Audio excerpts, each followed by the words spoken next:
On today's video, while we still gotta break down Gilgamesh, talk about him, why we want him, and all that good stuff, this video is about him versus Zenobia and why I still don't think, or at least I'm not sure just yet, he will break Zenobia. In this video, I'll explain to you why that is and a little bit of my opinion on him and why I'm probably gonna get him. So sit back, slap a like on the video, and let's go.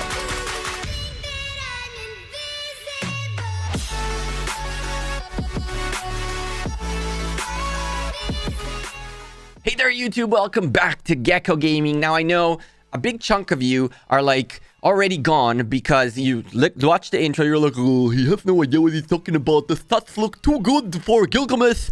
Dislike, leave, noob. That's completely fine. But those of you who are still here, I'm glad you're here because, believe it or not, while the math makes a lot of sense that Gilgamesh will break Zenobia, the math is not everything. And I can tell you that there are a few great creators out there talking about math, from Dragothien's breakdown on them and how the stats are going to work, to Wick's probable video coming out with all the stats and all that. He's great at math.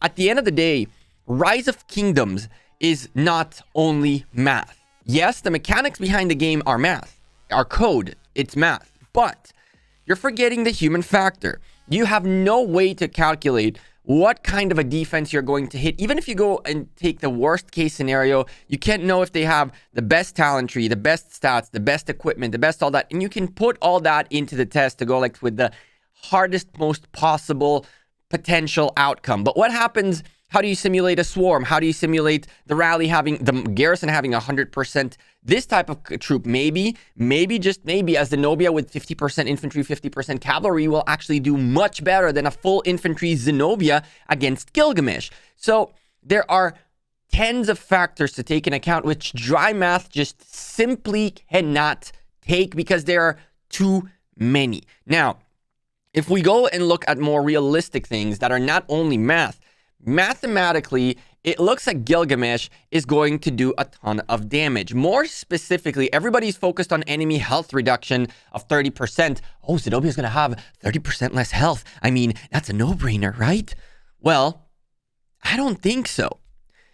Again, I made this video last time for Pakal, and everybody and their grandma said, but Pakal will break Zenobia. And yet we're still seeing Zenobias, we're still seeing Pakals rallying Zenobias, and guess what? That Zenobia remains in the flag or in the fortress for the next Pakal rally too.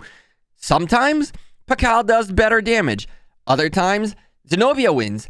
I've garrisoned against Pakals and wrecked them. I've garrisoned against Pakal and got wrecked. It's just how it is. There is no 100% answer. But the reason Zenobia will not break is because there is still no better option that is not Zenobia. Again, we're going back into the same cycle. Archer, garrison, archer, rallies. Are we going to burn all of our archers both garrisoning and rallying? The answer is no. No, most people barely have archers as is. On top of that, if you go into the top tier kingdoms, unless you have players like Baba, like MF, like a bunch of these bigger players like Phantom, like even DS, all of these guys do have tons of equipment, and it doesn't matter what kind of rally you tell them to make, they go for it. But vast majority of rally leaders are cavalry rally leaders and infantry rally leaders. To find good archer rally leaders is not that easy. Majority of players that are rally leaders have not invested that heavily onto archers. Every single rally leader I know cannot be also an archer rally. Redline, for example, is a great example. Redline has cavalry and archers at the same time, but put him to rally with infantry and you have a problem. Now, he is a great example because he represents something like majority of rally leaders where they have one or two potential rallies that are good, but they're not all three type of troop ralliers unless you are a big spender. Now, I don't think that any garrison or rally captain is actually going to waste money on going on archers when some of them don't even care for archer commanders. What are you going to tell me? They're going to now expertise the latest meta, get the latest gear, and start rallying archers? I highly doubt the majority of them can do it. And so we're back to square one, which is the same story as Pakal, which is the same story as Jadwiga. If the rally meta does not change and does not break Zenobia, then Zenobia will forever remain queen of the wall. Now, the only way things can change is if Pakal rallies become a thing. The problem is when Pakal rallies become a thing and Archer garrisons become a thing, then all of a sudden you're back to square one, because by the looks of it, Pakal is going to have a little bit of a tough time against the Archer garrison of Amanitore, however the heck you say her name. And now we're back into this scenario where we have a counter to the latest rally, and we have Zenobia that can always be there. Your Chandra, your XY Chandras are still a thing. Bottom line, really, nothing has broken Zenobia yet. Now, we got to define breaking Zenobia, because if you define breaking Zenobia as trading positive against Zenobia, well, people have been trading positive against Zenobia for a long time ago. I have reports from the KVK, Korean KVK, that was a year ago, where I had negative trades with Zenobia against a rally when everything was going well for both sides, but the rally was better. So if your definition of breaking Zenobia is trading positively, then there's still places nowadays where Zenobia is being traded positively. And in that case, why are people not exchanging that Zenobia garrison? Maybe Jadwiga would have been better. Maybe Amanitore is going to be better. The main reason they're not doing it is because majority of people define infantry as garrison, define cavalry as rally, and define archers as utility at best. And some don't even care for archers. Archers have been the most neglected type of commanders in Rise of Kingdoms since the beginning. And nobody cared for them since the beginning. It's also why I chose to be an archer commander, to at least have someone who shows that side per se. Now, when will Zenobia break? That is the question all of you are going to ask. What is, in my definition, a break of Zenobia? My definition of a break of Zenobia is at the worst case scenario, you trade positively, and at the best case scenario, you are dumping on her. At the worst case scenario, you're trading a 1.5, 1.2 for 1, and at the best case scenario, you're doing 2 to 3 times. And she still does that even against XY Chandra, even against Pakal Herald, even against everything. She can reach a point where she's at the worst case scenario still trading 1.2s, and at the best case scenario trading even 2.5 to 3 times to 1. And in some specific cases, she also trades negatively when that Pakal Herald, for example, is one like Easy's, which has just a dumb amount of good equipment. And in that case, if your Zenobia is not tippity top just like the Pakal, then there's going to be a negative trade. But it's not that negative enough for people to change Zenobia for something else.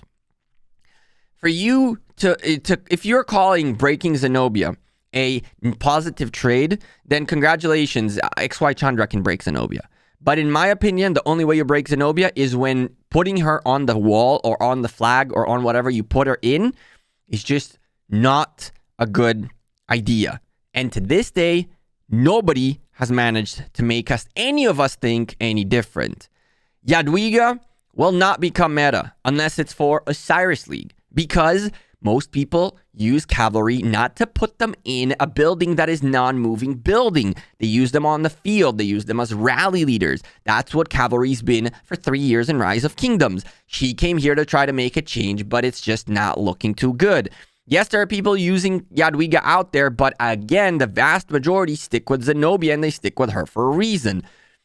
Infantry commanders have been predominantly either sometimes rally leaders in very specific scenarios, like a Zenobia breaker a long time ago, Guan Leo, or open fielders, tankers that are meant to be there to tank the field while the rest of your marches do the work. Archers, for a very long time, were looked at as utility at best for poisoning with Tamaris, for AoE with YSG. Nobody really looks for like damage and skill damage out of some of these commanders. But nobody's looking at them as we want to rally only archers. We want to garrison only cavalry. And when it comes to infantry, when you ask people what is more common with infantry, garrison or rally, that's your answer right there. And so Zenobia will not break, in my opinion. We're still going to be seeing Zenobia on the field. Keep in mind, regardless of how tanky and how much damage reduction and how much health bonuses and how much all of that is in here, and there is a ton of stats on Gilgamesh. We'll talk about that in a video coming up before we unlock him and probably expertise him. There is still not enough to stop a good set of cavalry marches from swarming your rally. There's still not enough for any way to really break Zenobia. That's my opinion. I called it about Pakal. As you can see, Pakal's out, Pakal's rallying, and Zenobia is still on the wall. It's just facts. I'm Gekko. I'm out of here. Appreciate it if some of you dropped a like on this video. Subscribe down below. We are going to break down Gilgamesh next week before we get him. Hopefully, we're also going to be able to show you a Minotaur very soon. And I mean, maybe we're going to have to try to figure out how we get a little Pakal going, or at least on the jumper or something. Jadwiga, you are still a dream. And we might try to fulfill that dream next Mightiest Governor too. For now, take care. Have a great rest of your weekend. Peace.